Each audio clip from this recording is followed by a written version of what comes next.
All right, in this section, we're going to take and cover some more single man counters, and these are going to be single man counters that are only specific to modern era games. You're not going to find any of these in any of the World War II era modules. Now, first one we're going to take a look at is Marksman.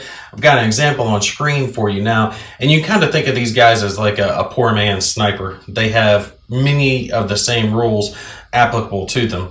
They're going to roll 2d6 when they're making an attack. They're going to hit a random target if there are multiple enemies in the hex that they're firing into. And if they have units that are stacked with them when they're making a fire attempt on the same impulse, they are going to fire separately from those units. They can't carry support weapons.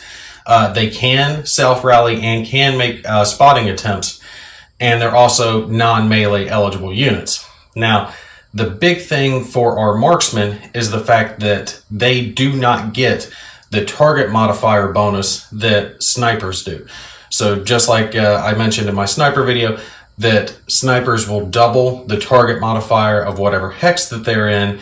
A marksman is not going to get their bonus. They're just going to apply the regular target modifier.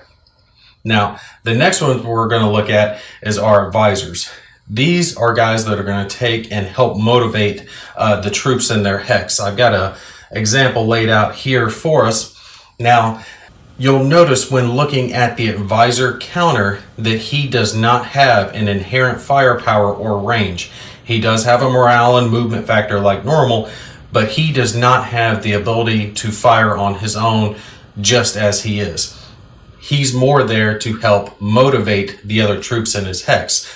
Now, what he gets to do is whether he's shaken or in good order, he applies a +1 morale bonus to the other units in his hex. So our two units here, their natural morale is a 5 and a 4, and that would actually be raised to a 6 and a 5 with the advisor here stacked with them. Now, the advisor can make spotting attempts, he can call in artillery, and he has the ability to self-rally. Here's the thing, he is sometimes melee eligible and sometimes not.